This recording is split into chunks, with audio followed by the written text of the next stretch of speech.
자, 저번 주도 이제 계약법 총론을 했고, 오늘은 계약법 강론 들어가는데요.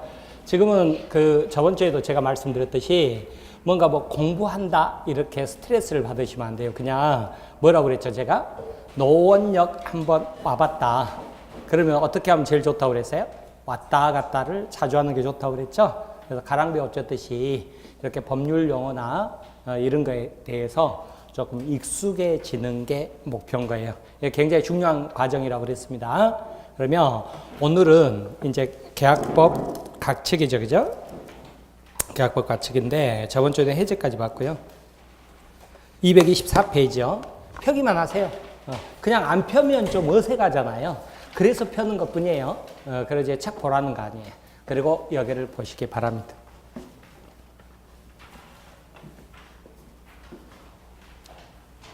여기서부터인가요? 여기서부터 선 그어진 것부터 적어야 되나요? 아, 그래요? 알겠습니다. 자, 우리 저번 주에 이제 공부한 것 중에서, 공부도 아니죠. 이야기 들은 거라고 우리 그렇게 생각하라고 그랬죠? 이야기 들은 것 중에서 우리 공부 전혀 모르신 분들도 우리 일상적으로 매매 계약을 하는 과정, 이걸 봤단 말이죠. 어떻게 이야기를 드렸었냐면, 파는 사람이요, 이 부동산 뭐 얼마에 팔게, 이렇게 보통 공인중개사 사무실에 내놓잖아요. 그러면 공인중개사 사무실 앞에다가 뭐 매물이 있습니다 해가지고 붙여놓죠. 그러면 이제 사러 오는 사람이 좋은 물건이 있습니까? 그래서 있습니다. 뭐 집도 한번 봐보죠. 뭐 가격 얼마입니까? 어쩌고 저쩌고. 그렇게 해서 예, 계약을 하죠. 뭐 이런 과정을 거치는데 그때요, 공인중개사 쏙 빼고 파는 사람과 사는 사람 있죠. 이 양자가의 관계만 한번 봐보자 그랬죠. 자, 그렇게 봤을 때 어떻게 했냐면, 봐보세요. A라는 사람이 파는 사람을 매도인 그래요. 자, 어떻게 됐었냐면, 여기 노원구 상계동 100번지 부동산을 3억 원에 팔게 그랬죠. 그러면 매수하려고 하는 사람이, 좋아, 내가 그 100번지 부동산을 3억 원에 살게 그랬죠. 그래서 좋다. 그러면 계약서를 쓰자. 그렇게 해서 이제 계약서를 씁니다. 계약서를 쓰면, 자, 예를 들어서 3월 1일 날 계약금한 10% 준다고 그랬죠. 3천만 원 이렇게 하고요. 그 다음에 중도금은 있는 경우도 있고 바로 잔금으로 가는 경우도 있고 그러죠. 근데 우리는 이제 중도금 있는 것으로 해가지고 4월 1일 날 중도금 1억 2천, 그리고 5월 1일 날 잔금 1억 5천 그랬죠. 1년 내내 같을 거예요. 우리는 무조건 3월 1일 날 계약합니다. 아셨죠? 그리고 잔금 날 5월 1일이에요. 이렇게 되는데 이때 자, 매수인 B는요, 계약금하고 중도금은 소유권 이전 받기 전에 먼저 줘야 될 거라고 그랬죠. 그래서 이걸 뭐라고 그랬냐면, 예, 일주일이 지나도 어떻게 알아버리세요? 깜짝 놀랐네. 예, 선의행이라고 그랬어요. 예. 뭐 공부해 버리셨어요? 선의행 의무다 그랬죠. 선의행 의무 그랬어요. 그런데 잔금은요, 이제 잔금날 부동산 사무실에서 매도인하고 보통 만나죠, 그죠? 이때 매도인 A는 뭐 들고 오냐면, 뭐 들고 온다고 그랬어요? 등기 서류 들고 온다고 그랬죠? 등기 필증, 인감 증명, 뭐 이런 거, 주민등록 등초본, 뭐 이런 거 들고 와야 되는 거죠, 그죠? 자, 그 다음에 B는 뭐 들고 와요? 잔금 들고 와야죠? 잔금 들고 온다. 그러면 이것을 공평의 원칙상 어떻게 한다? 동시에 이행한다. 그랬죠? 동시에 이행한다. 그랬어요. 선이행, 동시행, 그러죠, 그죠? 선이행, 동시행, 이렇게 표현을 했죠. 만에 하나 A가 등기 서류 안 가져왔으면서 B 보고 잔금 먼저 줘. 서류는 내일 되면 줄게. 그러면 B 입장에서는 미쳤냐? 그래야죠. 왜 돈 받고 튀어버리면 안 되니까, 그죠? 미쳤냐? 이것을 법률용어로 뭐라고 그랬냐면 항변한다. 그랬죠? 항변한다. 그리고 이렇게 항변할 수 있는 권리를 동시행, 항변권 이렇게 표현을 했었습니다. 자, 그러면 A는 이제 돈 받고 가죠, 그죠? 네, 그러면 이제 B는 어때요? 이 등기 서류 가져다가 자기가 직접 등기 신청할 수도 있고 보통은 법무사한테 맡기죠. 등기 신청해달라고. 그러면 이제 등기 신청을 하게 되죠. 그러면 등기부에가 어떻게 기재가 되냐면 A에서 B 앞으로 소유권 이전, 소유자 B, 등기 원인 매매 이렇게 적어집니다. 자, 이렇게 소유권 이전 등기 한 다음에요. 여러분 앞으로 이제 등기법 시간에 배울 건데 A의 등기를 말소할까요, 안 할까요? 한번 통밥으로 찍어보세요. 말소할까요, 안 할까요? 말소할까요, 안 할까요? 네? 말소할까요, 안 할까요? 네, 안 합니다. 안 하고 놔두는 거예요. 놔두면 여러분이 이 등기부를 보고 읽어야 돼요. 어떻게 읽냐면 A에서 B 앞으로 소유권 이전이 됐구나. 등기 원인은 뭐 증여나 상속이 아니라 매매였구나. 이렇게 읽어야 돼요. 그래서 현재 소유자는 B구나. 이렇게 읽어줘야 됩니다. 아셨죠? 그리고 이런 것들이 이제 등기법 시간에 더 자세히 공부를 하게 돼요. 자, 이렇게 되면 무슨 일이 발생한다고 그랬냐면 B가 무슨 권리를 취득하냐면 소유권을 취득하는데 소유권은 권리로 따지면 물권하고 채권 두 가지밖에 없는데 물권은 법으로 정해져 있고 그러면 물권 아니면 다 채권이라고 그랬죠? 그럼 소유권은 뭐였냐면 물권이었어요. 물권에 들어가죠. 그래서 물권이 자 여기는 발생하잖아요. 그죠? 발생하죠? 여기는 소멸하죠. 그죠? 이처럼 발생, 변경, 소멸하는 것을 물권이 변동한다 이렇게 표현을 했어요. 자 이렇게 해가지고 하나의 과정이 거래 과정이 다 끝난다 그랬죠. 자 그리고 나서 이 과정에서 우리가 이제 말을 붙여보면 법률 용어라고 그랬죠. 자 A가 자 여기 상계동 100번지 부동산을 3억 원에 팔게 이것을 뭐라고 그랬냐면 법률 용어로 청약이라고 그랬고 이것은 자기의 의사를 표시한다. 청약이라는 의사를 표시한다. 그래서 의사표시의 하나다 그랬습니다. 그리고 B가 좋아 내가 그 부동산 살게 이걸 승낙이라고 그랬고요. 이것도 의사표시의 일종 그랬죠. 그죠? 그러면 자 지금 어쨌냐면 여러분 청약이라는 것은요. 청약이라는 것은 자 중요한 부분에 있어 가지고 확정이 돼 있어야 돼요. 그러니까 예를 들어 가지고 내가 여기 상계동에 우리 친구한테 야 내가 상계동에 그 부동산 한 몇 개 있잖아. 요즘 뭐 돈도 좀 필요하고 그러는데 그중에서 하나 팔려고 그러는데 시가보다 싸게 팔 테니까 너 살래? 그랬더니 그래 살게 이랬어요. 계약 성립했어요? 안 했어요? 안 했다고 그랬죠. 그죠? 왜 그러냐면 청약이라는 것은 자 가장 중요한 두 가지 매매 같으면 뭐? 부동산 표시하고 그러니까 몇 번지 부동산하고 딱 확정이 돼 있어야 돼요. 그다음에 대금도 3억 원 딱 이렇게 확정이 돼 있어야 돼요. 아셨죠? 그렇게 해야 청약으로서 의미가 있습니다. 그렇죠? 그런데 또 어땠어요? 3억 원에 팔게 그랬더니 야 1,000만 원만 깎아주라. 2억 9천에 살게. 그러면 계약 성립해야 하네요. 안 한다 그랬죠? 왜 불일치했으니까. 그죠? 3억 원에 팔게 그랬더니 좋아 내가 그 부동산 3억 원에 살게 그래야 계약이 성립한다고 그랬고 이것을 우리는 뭐라고 그랬냐면 의사표시가 합치한다 혹은 합의가 있었다 계약이 성립한다 이렇게 표현한다고 그랬습니다. 자 그런데 이 과정에서 제가 질문 두 가지를 드렸었죠. 그 질문 두 가지를 드렸던 이유는 뭐였냐면 두 가지를 구분하라는 거였어요. 첫 번째가 뭐냐면 이 사례에서 매수인 B는 언제 소유권을 취득했습니까? 이렇게 물어보면 등기했을 때 그랬죠. 등기했을 때 소유권 취득한다고 그랬죠. 그래서 잔금 치르지 않았어도 등기하면 소유권 취득해버려요. 반대로 잔금 치르고 등기 서류 받아가지고 자기가 가지고 있다 하더라도 등기하지 않으면 소유권 취득 못한다 그랬죠. 자 그런데 매매 계약은 언제 성립했습니까? 이렇게 물어보면 달랐죠. 그죠? 그러니까 소유권은 언제 취득했습니까? 이 질문하고요. 매매 계약은 언제 성립했습니까? 이것을 구분하시라고요. 아셨죠? 자, 그런데 뭐 구분하라는 게 지금 이 자리에서만 구분하라는 겁니다. 엘리베이터 탈 때 다 잊어먹어도 괜찮다고 그랬죠? 그러면 나는 정상이다 이렇게 생각하라고 그랬잖아요. 그죠? 자, 아무튼 매매 계약은 언제 성립했느냐 그랬더니 제가 이렇게 물어봤어요. 1번, 2번, 3번, 4번, 5번 이렇게 물어봤었죠? 몇 번이었어요? 2번 그랬단 말이에요. 3번이 아니었다고요. 그죠? 그래서 승낙에 있었을 때 그래서 내용적으로는 청약과 승낙의 의사표시 합치가 있었을 때 이렇게 표현합니다. 불합치하면 계약이 성립하지 않았다. 이렇게 표현을 하는 거죠. 그죠? 아셨죠? 자, 그리고 시기적으로는 승낙이 있었을 때 그랬단 말이에요. 그런데 여러분 이 청약과 승낙은 무조건 팔 게가 청약이 아닙니다. 시간적 선후의 문제예요. 그래서 어쩌냐면 B가 먼저 이렇게 물어볼 수 있죠. 야, 너 그 부동산 내가 사고 싶은데 3억 원에 팔 마음 없어? 내가 살게. 그러면 이게 청약이에요.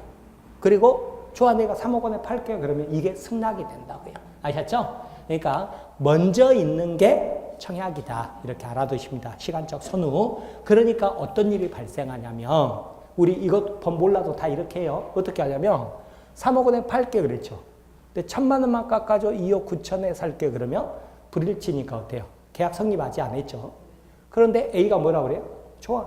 내가 1,000만 원 깎아줄게. 그러면 2억 9천에 팔게. 그러죠? 그러면 2억 9천에 계약 성립한 거잖아요. 그죠? 이것을 우리가 이제 법률 용어로 사용해가지고 이야기를 한번 해보면요. 뭐라고 그러냐면 상계동 100번지 부동산을 3억 원에 판다는 청약이 있었죠.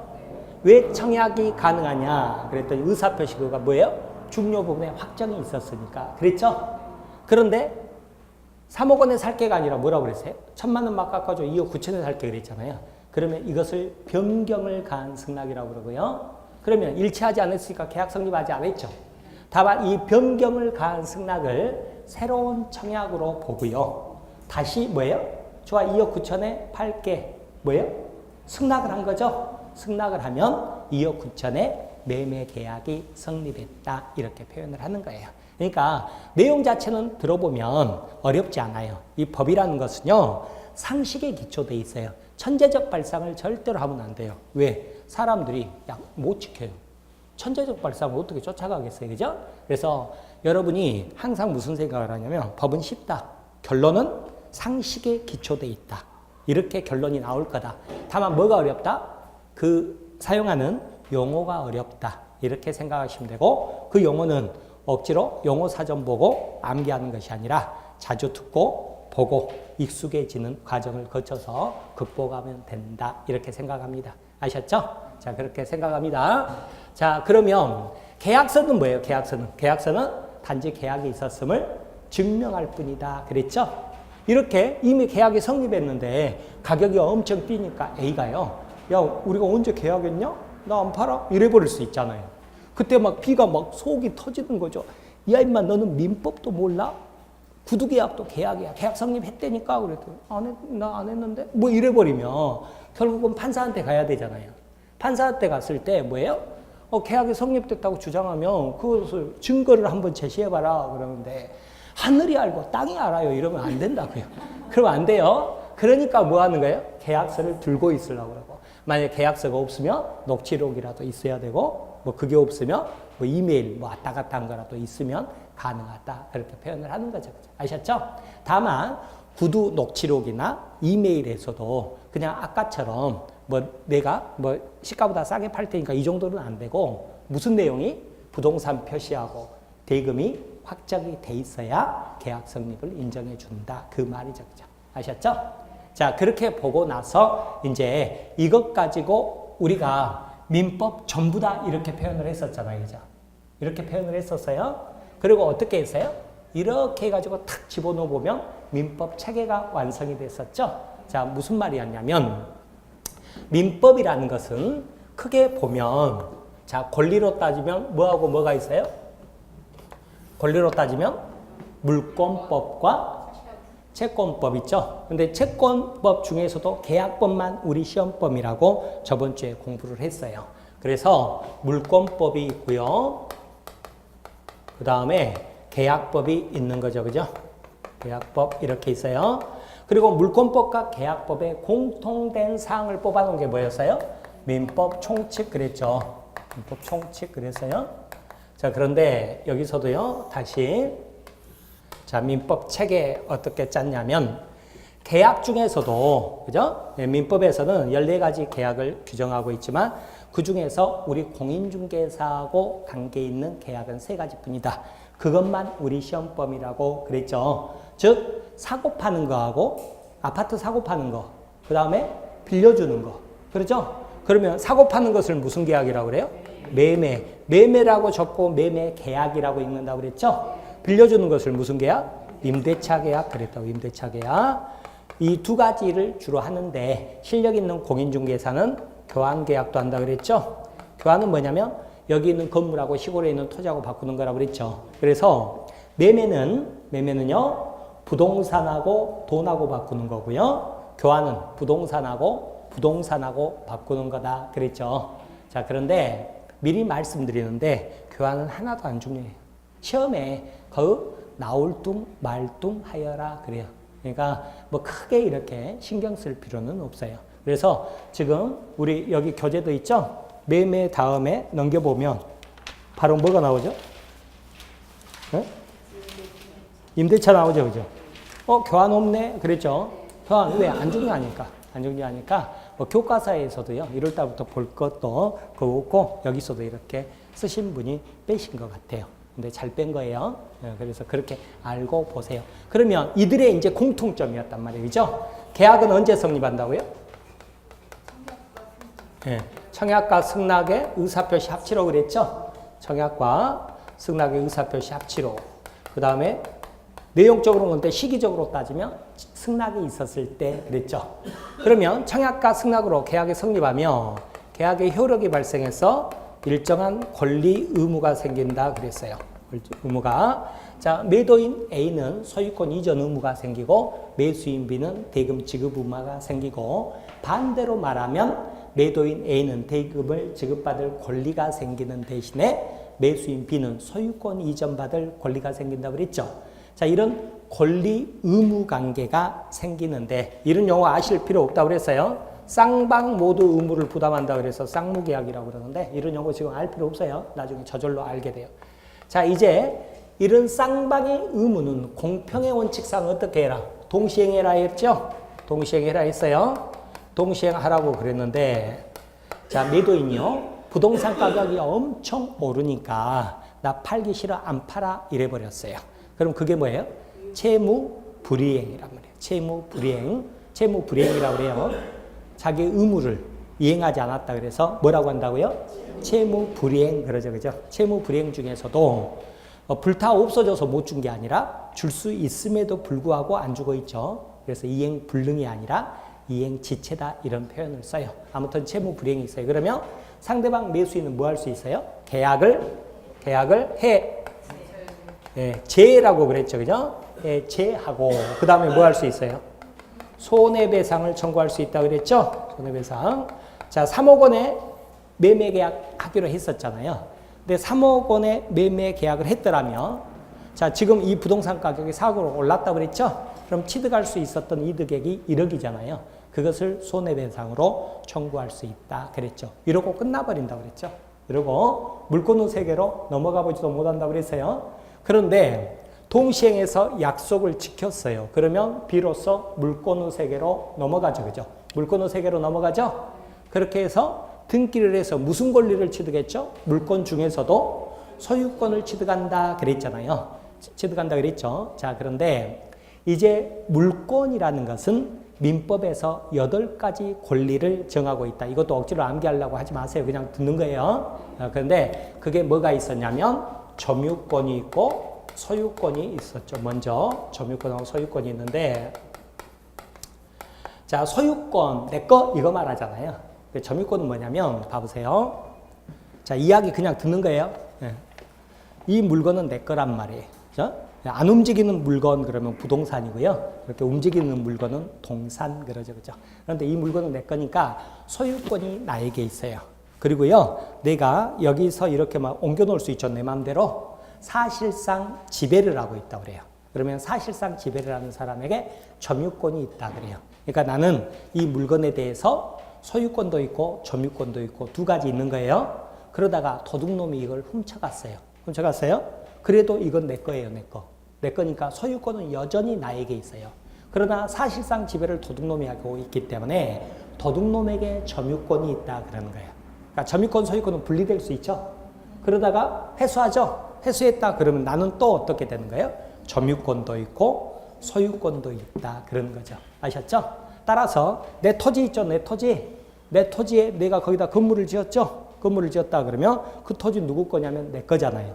소유권도 나에게 있지만 점유도 내가 하고 있다 그러는 거예요. 아셨어요? 그런데 시골에 있는 토지 방치해 놨더니요. 누가 거기다가 농사 짓고 컨테이너 건물 가져다가 놓고 자기가 농사 짓고 살고 있다 그러면 소유권은 나에게 있는 거죠. 왜 등기부 보면 아니까, 그죠? 하지만 점유는 누가 하고 있는 거예요? 그 사람이 하고 있다. 이렇게 표현을 하는 거예요. 그래서 점유권, 소유권 이야기 한번 들어보는 거예요. 자, 그런데 우리가 지금 여기서 공부한 것은 소유권이었죠? 소유권은 제가 뭐라고 그랬냐면 가장 완전한 권리 그랬어요. 그래서 우리가 부동산을 소유한다 그러면 내 거니까 내 마음대로 사용할 수 있죠? 사용할 수 있고, 자, 세내주고 월세 받을 수 있죠? 이것을 수익할 수 있다 그래요. 그 다음에 팔아버릴 수 있죠? 그래서 처분할 수 있다 그래요. 그래서 사용수익 처분권이 있다. 그래서 가장 완전한 권리라고 그러는데 이때 소유권자가 사용권만 타인에게 줄 수가 있어요. 그러면 타인은 이제 빌려가는 거잖아요. 빌려가서 사용하는 건데 이때 권리라고 따지면 민법에가 지상권으로 빌려갈 수가 있다. 이건 이제 이야기만 듣는 거예요. 지역권으로 빌려갈 수 있다. 그 다음에 전세권으로 빌려갈 수 있다. 그러는 거예요. 자, 이렇게 표현을 했는데 여러분 여기 전세권 나오죠? 오늘 말씀을 드릴 건데 전세권 그러면 제가 뭐 생각을 하고 그랬어요? 은행 지점. 내가 아파트 전세 사는데 그것은 대부분이 임차권이에요. 임대차 계약하고 생기는 임차권이고 실제 사례에서 은행 지점들이 있잖아요. 그 건물 뭐 2층 빌리고 들어오죠? 그럴 때 보통 전세권 등기까지 하고 들어온 전세권이에요. 그러니까 여러분이 이제 앞으로 책을 보면서요. 전세권이 나왔는데 나 아파트 전세 사는데 그 생각하고 읽으면 뭔 말인지 하나도 몰라요. 10년이 지나도 뭔 말인지 몰라요. 그러니까 역시 책 따로 현실 따로구나. 아니에요. 자기가 잘못한 거예요. 아셨죠? 그러니까 은행 지점 생각하면서 봐야 됩니다. 전세권 나오면. 아셨어요? 자, 그 다음에 처분권만 타인에게 줄 수 있어요. 타인에게. 그러면 그 타인은 자, 낯선 용어죠. 유치권이 있다. 질권이 있다. 저당권이 있다. 그러는데 저당권은 여러분 많이 들어봤죠. 저당권. 자, 은행에서 1억 원을 빌리면서 국민은행한테 아파트를 담보물로 제공했다. 그러면 내 아파트의 저당권자 국민은행 이렇게 있잖아요. 근데 내가 변제 안 하죠. 변제 안 하면 어떻게 해요? 내가 처분하기 싫어도 은행에서 경매로 처분해 버리잖아요. 그죠? 그래서 처분권을 줬다. 그러는 거예요. 자, 담보물을 동산을 줬다. 그러면 질권 그랬죠? 질권의 대표적인 예로 제가 저번 주에 전당포 말씀드렸죠? 전당포 말씀드렸는데 그러면 전당포 아저씨는 질권이 있다 그러는데 동산은 우리 중개대상물이 아니잖아요. 그래서 질권 빼고 자, 총 8가지 권리 중에서 7가지만 우리 시험범위 그랬어요. 그런데 이들의 또 공통점입니다. 민법 186조에 보면 부동산에 관한 법률 행위로 인한 자, 법률 행위라는 말이 나왔네요. 그럼 뭐 생각하라고 그랬어요? 뭐 공부를 또 그렇게 많이 하고 오셨어요. 공부하지 말라니까. 공부하지 말고 오세요. 아셨죠? 이렇게 해버리면 제가 깜짝깜짝 놀래잖아요. 그냥. 그래서 법률행위 그러면 계약 생각하라고 그랬어요. 당분간은 계약 생각하는 거예요. 그러니까 매매 계약으로. 그죠? 전세권 설정 계약으로 물건을 취득하려고 그러면 뭘 해야 돼요? 등기를 해야 되는 거예요. 등기를 해야 뭐예요? 물건이 변동한다. 이렇게 돼 있어요. 그러니까 아까 뭐라고 그랬습니까? 자, 매매 계약으로, 그죠? 매수인 B가 소유권을 취득하려고 그랬죠? 그러면 언제? 등기했을 때 소유권 취득한다. 그랬잖아요. 그것은 민법 186조 때문에 그런 거예요. 자, 그런데 이것과 비교해가지고 민법 187조 있죠. 187조에 뭐라고 되어 있냐면 법률의 규정이라고 되어 있죠. 그죠? 법률의 규정에 의할 때는 등기야 등기 없어도 물권 변동 효력이 발생한다. 이렇게 돼 있다고 그랬죠? 그리고 법률의 규정 그러면 대표적인 게 상속 같은 거 그랬어요. 상속, 공용징수, 판결, 경매, 기타 법률 규정 막 이래요. 이렇게 해요. 그렇게 해가지고 신축, 멸실, 변제, 혼동, 무효, 취소, 해제, 법정 막 이렇게 가요. 이렇게 가가지고 나중에 제가 암기하지 말고 글자 투자 이렇게 하시라고 그래요. 근데 지금은 알 필요 없어요. 다만 상속은 계약이 아니다. 상속은 계약이 아니다. 계약 아니죠, 그죠? 제가 그렇게 말씀드렸죠? 돌아가신 분한테 계약하고 가셔야 되는데요. 뭐 말도 안 된다고 그랬죠, 그죠? 그러면 돌아가신 분을 제가 상속인이라고 그랬어요? 피상속인이라고 그랬어요? 정말 막 물 한 모금 마시고 강의해야 되고, 뭐 이렇게 막 공부를 많이 하셔가지고, 환장하겠네, 그냥. 예. 피 받다 그래서 피상속인 이렇게 하시라고 그랬죠? 그럼 상속받은 자식을 상속인 그랬어요. 그러면 언제 상속인은 소유권을 취득하느냐? 여기가 소유권 이전하고 등기 원인의 상속 이렇게 적어야 되거든요. 그런데 이런 등기해야 등기 없어도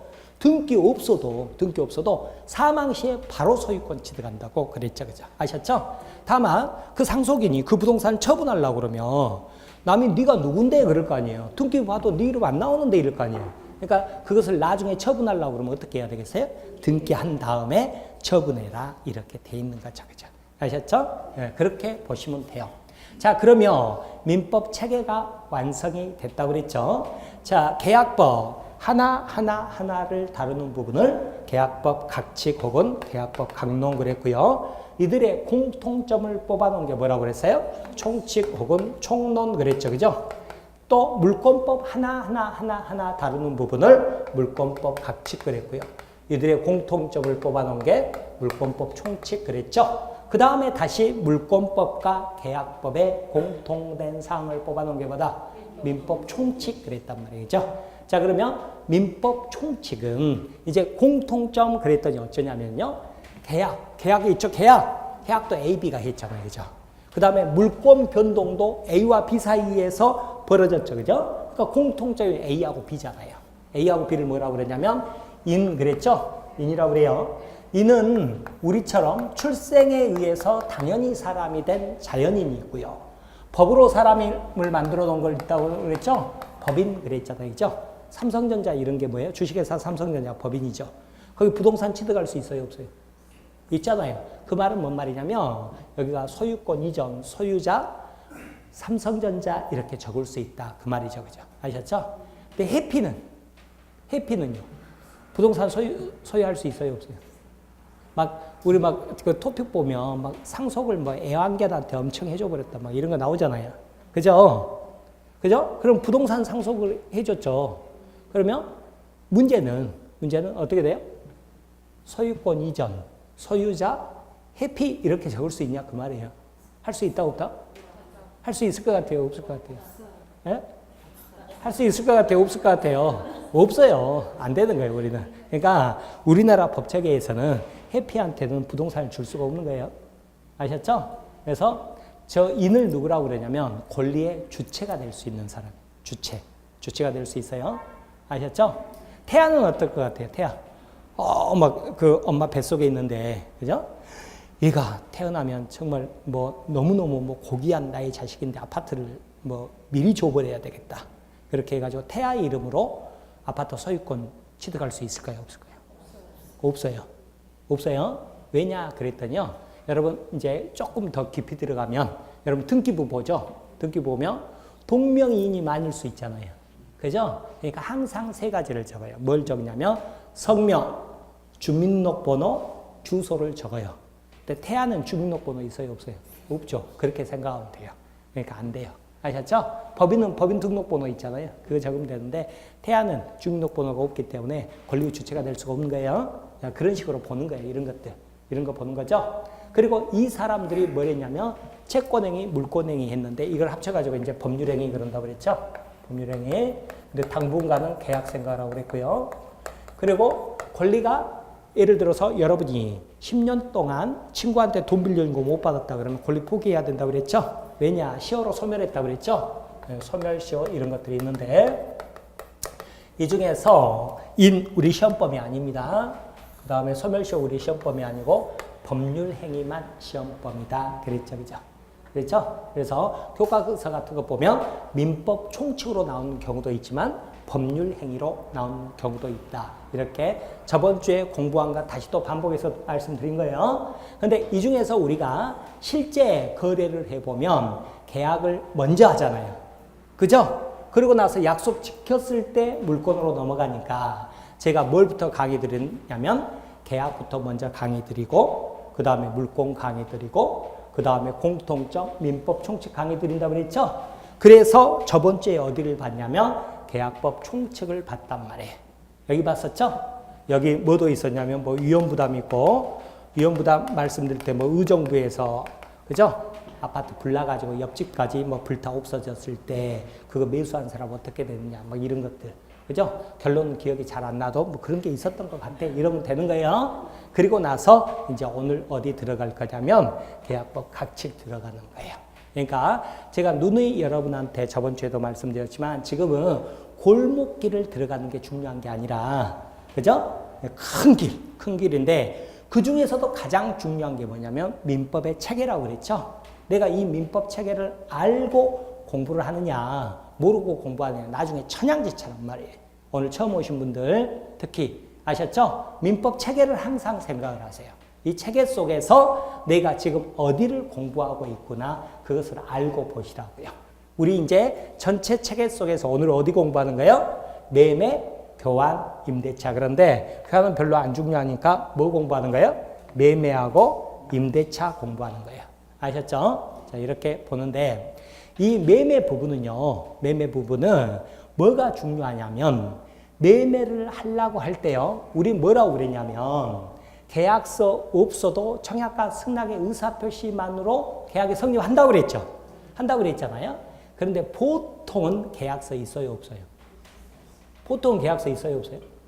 있잖아요, 그죠? 그러죠? 그러면 매매 계약서 있죠, 매매 계약서. 매매 계약서 할 때 특히 이 계약금을 주기로 한 계약 있죠.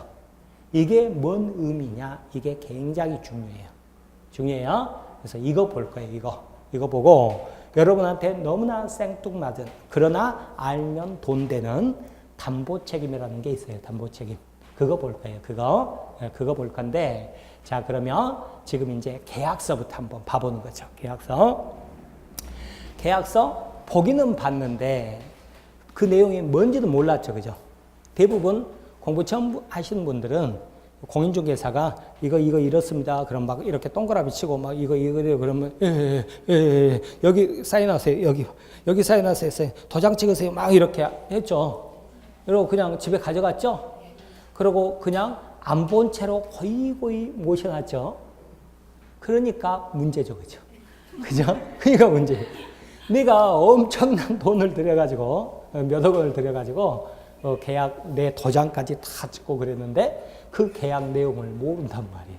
그래서 오늘은 자, 이 계약서 중에서도 특히 계약금을 준다는 게 무슨 의미인지 그거 한번 이야기 듣는 거예요. 공부하는 거예요? 이야기 듣는 거예요? 이야기 듣는 거라고. 아셨죠? 근데 또 어떻게 생각하시냐면 내가 시험 공부하고 전혀 관계없이 이 세상을 살면서 수많은 계약서에 도장을 찍을 거라고요. 매매 계약서건 임대차 계약서건. 그런데 그때 그 계약서 내용 중에서 아주 중요한 부분인데 최소한 그 정도는 내가 알아야 되지 않을까, 그 생각하면서 보는 거예요. 아셨죠? 자, 이때 계약금 준다는 것은 임대차 계약서에도 있어요, 없어요?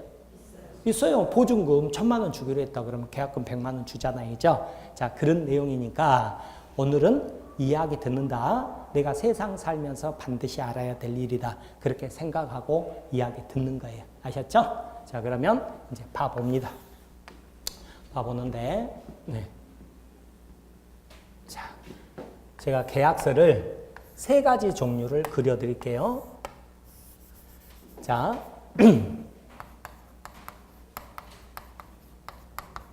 매매 계약서예요. 매매 계약서 보면 우리는 1년 내내 똑같아요. 이제 상계동 100번지 부동산이죠. 대금은 3억 원이죠. 그죠?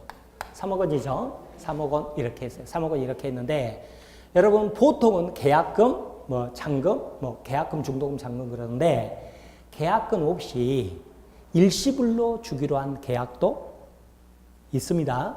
아주 드물지만 계약금 없이 한 방에 주기로 한 경우도 있다고요. 그러면 3월 1일 날 일시불로 3억 원을 주기로 했다. 이렇게 한 거예요. 이렇게 한 거예요. 자, 이런 계약서가 하나가 있고요. 그 다음에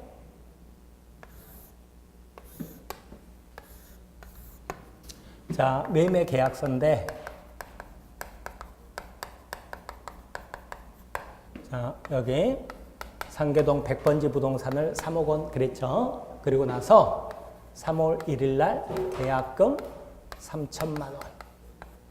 4월 1일 날 중도금 1억 2천만 원. 그 다음에 5월 1일 날 잔금 1억 5천만 원. 보통은 이렇게 계약서 쓰죠, 그죠? 그죠?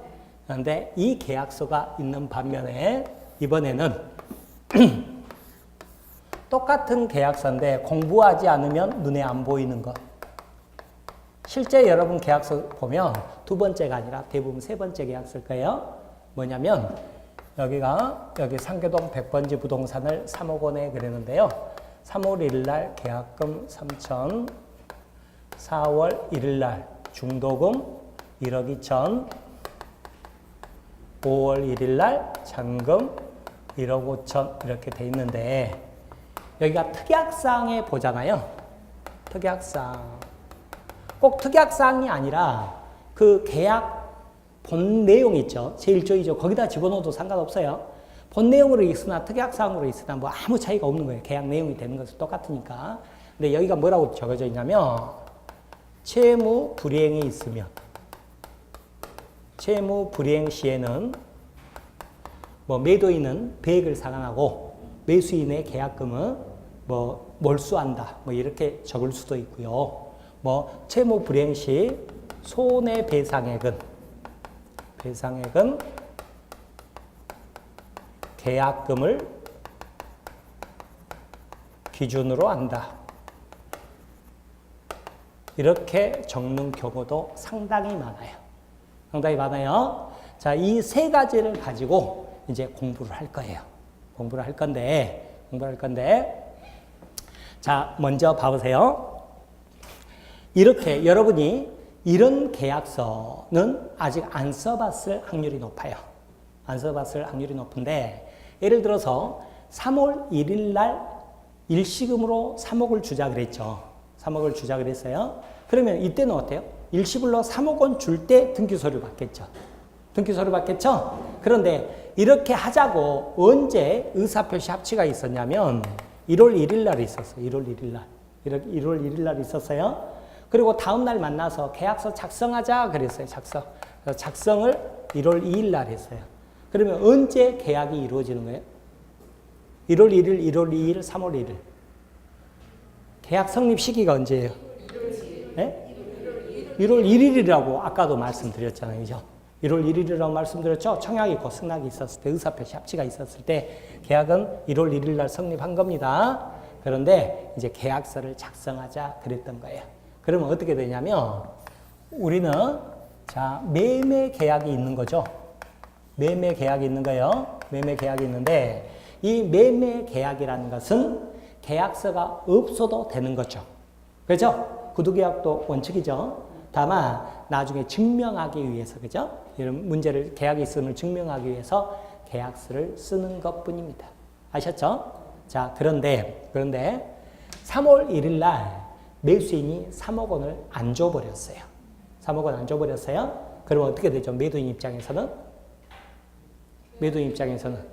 자, 우리 저번 주에 이행지체하고 이행불능하고 공부했는데 돈은 이행불능 없다고 그랬어요. 전부 이행지체라고 그랬죠. 이행지체는 꼭 최고로 해야 된다. 이 말씀을 드렸는데 그거 기억 못해도 좋아요. 아무튼 적어가지고만 생각을 합니다. 일단 채무 불이행이 있다. 동시행해야 되는데 약속을 안 지켜서 채무 불이행이 있다. 그러면 상대방은 뭐 할 수 있다?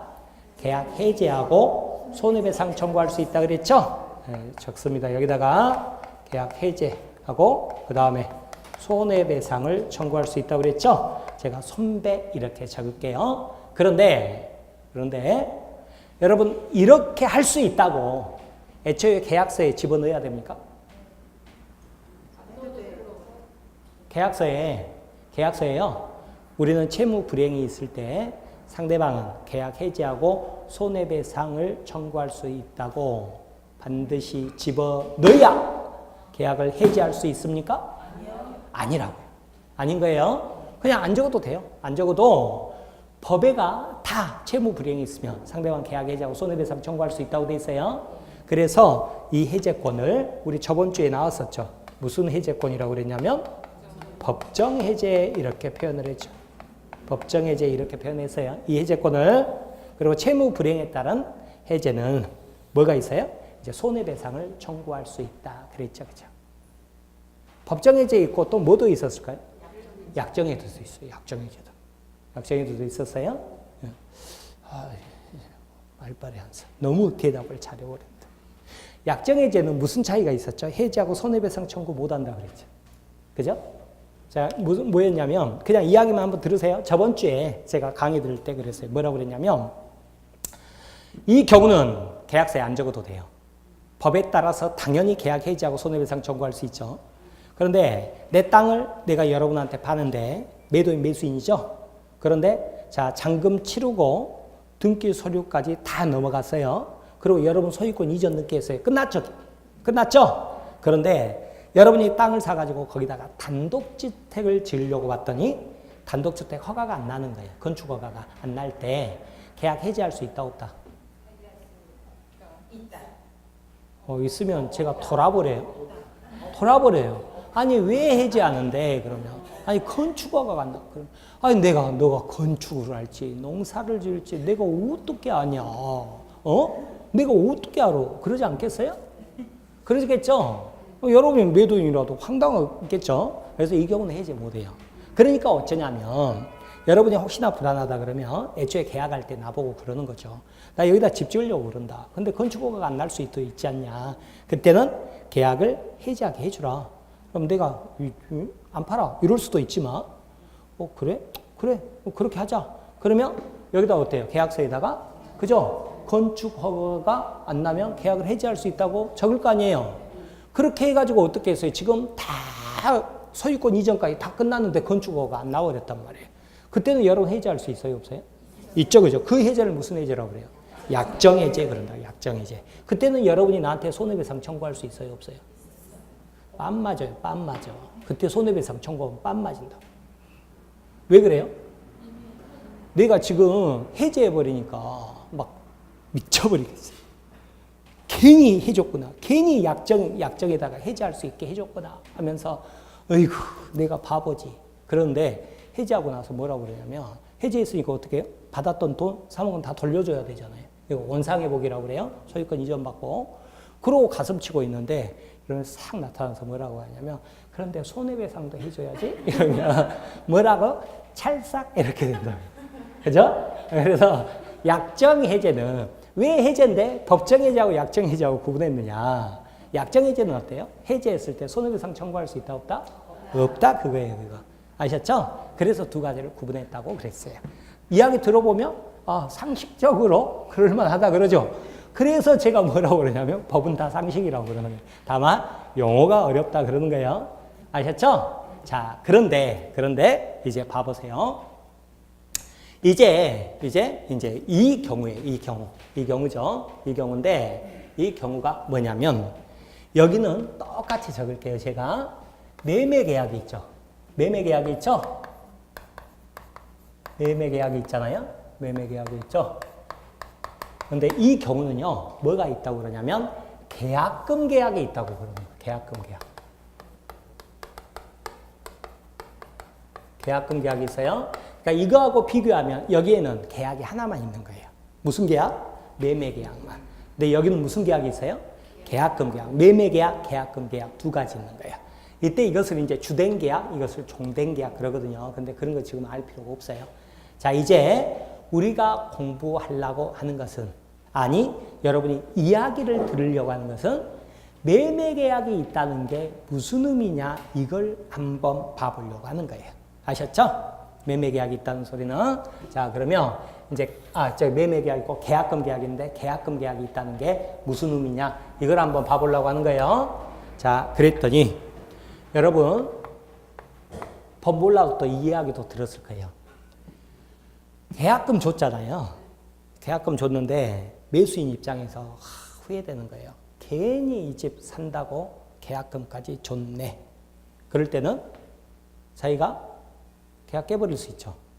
어떻게 하면? 계약금 포기하는 거죠. 포기하고 계약 해지해버릴 수 있어요. 상대가 채무 불이행이 없음에도 불구하고. 아셨죠? 매도인 입장에서는 막 이 가격이 막 폭등해버려요. 미쳐버리겠어요. 괜히 3억 원에 판다고 했다. 그럴 때는 어떻게 하면 돼요? 3억 원 받은 거 있죠? 남의 돈이죠, 이것은. 그러니까 자기 돈 3억 원을 보태죠. 그래서 지금, 죄송합니다. 계약금이니까 3천만 원 받았죠? 거기다가 자기 돈 3천만 원 더해서 6천만 원 돌려주면서 계약 해제 이래버리면 돼요. 아셨죠? 그렇게 되는 거예요. 그리고 또 이렇게 생각하시는 분이 있어요. 왜 매수인은 3천만 원만 포기하는데 매도인은 6천만 원을 돌려줘야 되나? 이상하네? 이렇게 생각하면 안 돼요. 왜 그러냐면 6천만 원 중에서 3천만 원은 자기 거 아니에요. 자기 거 아니에요. 원래 비 거예요, 비 거. 그러니까 주고 자기도 뭐예요? 3천만 원 더 주는 것이니까 서로 3천만 원씩 포기한 손해보는 거예요. 이해되시죠? 예전에 그 반도건설 부장님하고 이것을 이해시키는데 한 30분 걸렸어요. 30분. 나는 왜 계약금을 포기하는데 자기는 100으로 줘야 되니요. 그 중에서 3천만 원 내 돈이잖아요. 그랬더니. 그래도 이해가 잘 안 되는데 이래가지고 30분 걸렸어요. 근데 아셨죠? 그런 거예요. 서로 3천만 원 이제 손해보는 거죠. 그죠? 이걸 뭐라고 표현하냐면 매도인은 100을 상환하고 매수인은 계약금 포기하고 계약을 해지할 수 있다. 그러는 거예요. 왜 그렇게 할 수 있느냐? 그렇게 할 수 있다고 법으로 정해놨어요. 언제? 계약금 약정을 했을 때. 여기에서는 그런 게 있어요? 없어요? 없어요. 여기는 계약금 약정을 한 적이 없기 때문에 배액상환하고 계약금 포기하고 계약 해지할 수 없다고요. 그러나 여기는 뭘 했기 때문에 계약금 약정을 했잖아요. 했으니까 가능한 거예요. 그게. 아셨죠? 자, 대신에 시간이 있어요. 뭐냐면 상대방이 이행에 착수하기 전, 그러니까 주로 중도금 주기 전을 말을 하는 거예요. 그러니까 계약금, 중도금, 잔금이면 중도금 주기 전까지만 가능해요. 중도금 줘버리면 안 돼요. 그 다음에 계약금, 잔금일 때는 잔금 주기 전까지만 가능한 거예요. 이것을 뭐라고 그러냐면 이행에 착수하기 전,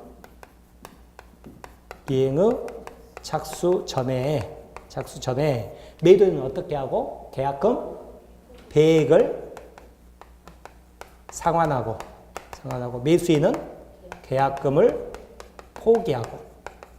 포기하고 뭐 할 수 있다고요? 계약을 해지할 수 있다고요. 계약 해지할 수 있다고요. 아셨죠? 그리고 나서 손해배상 청구할 수 있을까요? 없을까요? 손해배상 청구하면 빰 맞아요. 아셨죠? 계약금 포기하고 계약 해지해놓고 손해배상은 그럼 빰을 찰싹 맞는다고요. 아셨죠? 자, 그런데 여러분 이 해제도 무슨 해제냐면 약정 해제예요. 왜 그래요? 계약금 약정을 안 했으면 안 생기는 해제권이라고. 아셨죠? 계약금 약정을 했기 때문에 생기는 해제권으로서 뭐라고 그러냐면 약정 해제권 그렇습니다. 그러니까 손해배상 청구할 수 있다 없다? 없다. 이런 게 현실에서는 굉장히 중요한 문제죠. 그죠? 아셨죠?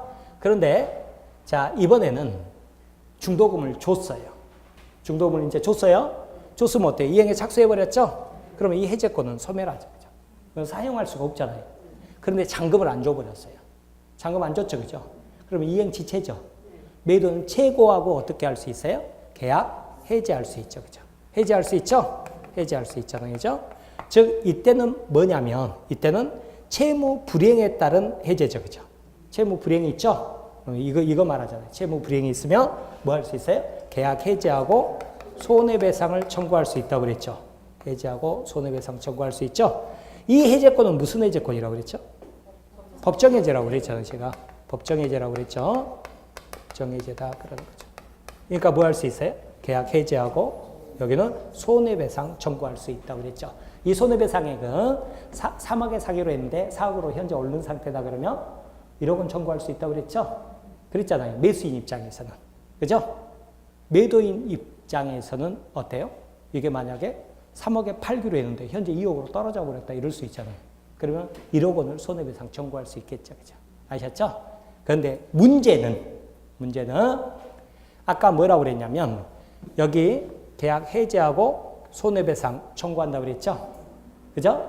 약정 해지에서도 아까 어땠어요? 계약 해지하고 손해배상 청구 못 한다고 그랬잖아요. 그런데 봐보세요. 여기에서 해제를 했는데 문제는 뭐냐면 매도인이 받은 돈이 얼마예요? 계약금 3천, 중도금 1억 2천이잖아요. 이것을 반환해 줘야 되느냐 이 문제예요. 어떨 것 같아요? 즉 받은 계약금 같은 거 있죠? 계약금하고 중도금 반환해 줄까요? 안 할까요? 네? 반환해 줘요? 네, 반환해 주는 거예요. 다 반환해 줘야 돼요. 받은 거 다 반환해 주는 거예요. 계약금, 중도금. 그리고 실제 손해배상액 있죠? 이 손해배상액은 자기가 실제 손해액이 얼마라는 것을 입증해서 청구해야 돼요. 그러니까 3억인데 현재 3억이에요. 자기가 손해본 게 없어요. 그러면 청구 못 하는 거예요. 아셨죠? 이렇게 되는 거예요. 그런데 입증하는 게 쉬워요, 어려워요? 어렵잖아요. 귀찮죠? 그러니까 이렇게 안 하고 이런 계약서를 써버리는 거예요. 이런 계약서. 자, 봐봅니다. 또 봐보죠. 이 계약서요. 여기 똑같아요. 뭐냐면 여기는 뭐가 있어요? 매매 계약이 있죠. 그죠? 그리고 여기는 종된 계약으로 뭐가 있다고요? 네? 계약금 계약이 있다고. 계약금 계약이 있죠? 이렇게 있죠? 자, 이 계약금 계약이 있다는 게 무슨 의미냐 그랬더니 아까 뭐라고 그랬죠? 자, 채무불이행이 없어도 똑같이 적을게요. 중도금 주기 전까지 이것을 뭐라고 표현해요? 이행에 착수하기 전까지 매도인은 어떻게 하고? 배액을 상환하고 그러니까 얼마가 돼요? 6천만 원이죠? 매수인은 계약금을 3천만 원을 포기하고 그죠? 포기하죠? 그리고 뭐 할 수 있어요? 계약을 해지할 수 있다 그랬죠? 그죠? 해지할 수 있죠? 손해배상 청구할 수 있어요? 없어요? 없다 그랬죠? 이 해제권은 약정해제, 법정해제? 약정해제 그랬어요. 그런데 자, 중도금을 안 줘버렸다거나, 그죠? 그래도 이제 채무 불이행이죠. 근데 중도금 줬는데 우리는 이제 잔금 안 준 것으로 그냥 둘 중에 하나 중에 그걸 선택해서 설명을 드릴게요. 중도금 줬는데 잔금을 안 줬어요. 그럼 중도금 줬으니까 이행에 착수했죠? 예, 해제권 소멸했죠? 근데 잔금을 안 줘버리니까 뭐예요? 채무 불이행이잖아요.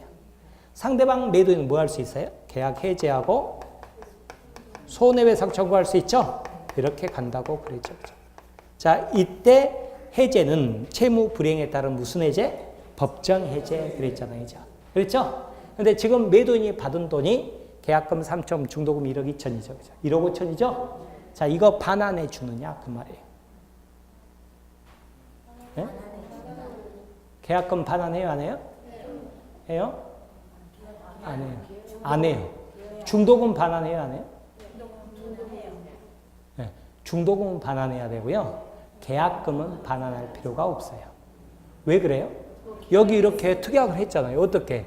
채무 불이행 시에는 그죠? 손해액을 어떻게 정하기로 했어요? 계약금을 기준으로 한다 그랬잖아요. 그죠? 그러니까 실제 손해액이 3천만 원이 되냐 안 되냐 혹은 그것을 초과하느냐 마느냐 따질 필요가 없다고요.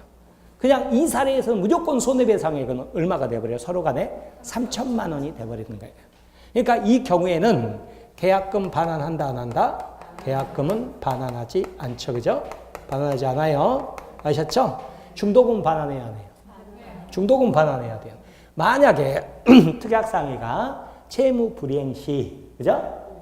매도인은 300억을 배상하고 매수인은 중도금에 계약금까지 계약금의 중도금까지 포기한다 이랬죠. 그러면 중도금까지도 반환할 필요가 없는 거예요. 무슨 말이냐면 여기에서는 왜 계약금을 반환했냐면 해제에 따라서 원상회복을 하니까 그러잖아요. 그죠? 그런데 여기는 왜 계약금 반환 안 해요? 특약대로 가면 되잖아요. 약정대로. 특약대로 가면 되잖아요. 그죠? 그리고 나서 이 손해배상액을 입증할 필요가 있다 없다? 없다 이렇게 되잖아요. 그죠?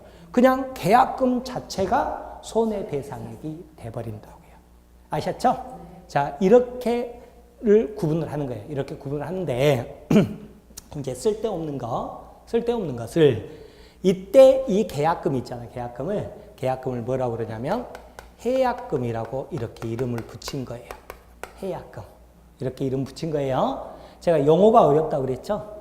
지금까지 말씀드린 건 어땠어요? 뭐 다 이해되는 거잖아요.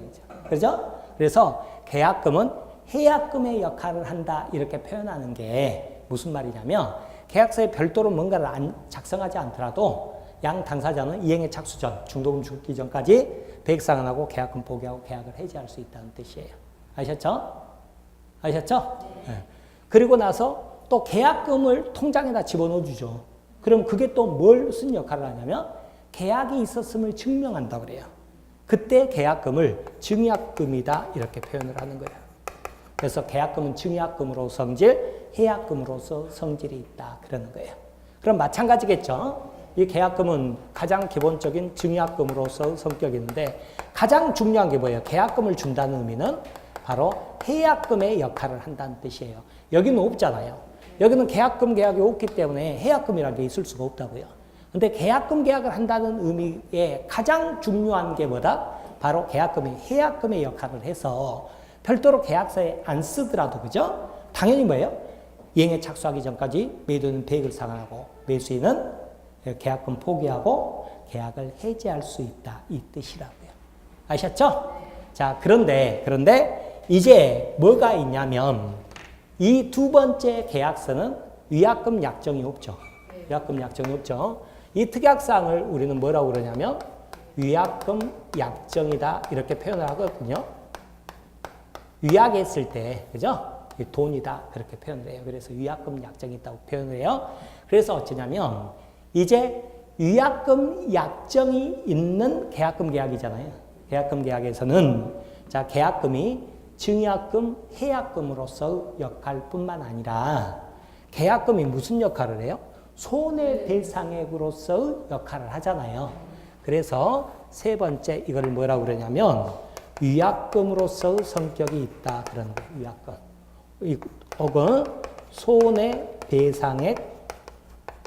손해배상 예정액으로서의 성격이 있다 이렇게 표현을 해요. 이렇게 이런 용어가 어려운 거예요. 아셨죠? 자 이렇게 봐두는 거예요. 그래서 물론 여기서 이제 더 깊이 들어가면 이제 골목길이 되는 거예요. 나중에는 거의 더 깊이 들어가서 공부를 하셔야 돼요. 하셔야 되는데 일단 여러분한테 가장 중요한 것은 오늘 집에 가서 계약서를 한번 봐보세요. 두 번째 계약서인지 세 번째 계약서인지 아마 세 번째 계약서일 확률이 높아요. 그런데 실제 사례에서도 두 번째 계약서도 꽤 있거든요. 꽤 있는데 우리 공인중개사들이 뭐라고 하냐면 계약금은 무조건 안 돌려주는 거 아닙니까? 이렇게 이야기를 한단 말이에요. 아니라고요. 그게 아니에요. 위약금 약정이 없다 그러면 채무 불이행에 따라 계약이 해제됐다 그러면 설령 매수인이 잘못했더라도 어때요? 계약금 다 반환해 줘야 돼요. 반환하고 어떻게 해야 된다고요? 실제 손해액을 자기가 입증해야 되는 거예요. 이게 하기가 어려울 것 같으니까 뭘 집어넣었다? 위약금 약정을 집어넣는 거예요. 그래서 이때는 채무 불이행이 있으면 어떻게 한다? 위약금 약정대로 해결하면 된다. 그 말이죠. 그죠? 아셨죠? 그래서 지금 보니까 여기에서 끊기죠. 그죠? 여기에서 이렇게 끊기잖아요. 이렇게 끊기죠? 이렇게 끊기죠? 그래서 자 계약금 계약의 효력으로서 나온 것은 뭐예요? 증약금과 해약금으로서 성격이 있는 거죠. 그리고 여기 채무 불이행에 따른 해제는 어때요? 이 계약금하고 관계가 없는 거고. 그러잖아요. 그러죠? 근데 위약금 약정이 있다 그러면 계약금 계약을 했기 때문에 생기는 게 뭐예요? 이 증약금하고 해약금이죠. 그죠? 아셨죠? 그런데 이제 이 위약금 약정이 있기 때문에 그죠? 위약금 약정이 있기 때문에 세 번째로 뭐가 생기는 거예요? 위약금으로서 성격이 있다 이렇게 되는 거예요. 그런데 이 용어보다도 여러분은 이게 어떤 역할을 하고 이렇게 됐을 때 채무 불이행이 있으면 어떤 식으로 해결을 하는구나 이걸 알아두는 게 중요하다고요. 용어보다는 지금은 그렇게 하시고 10분 쉬시기 바랍니다.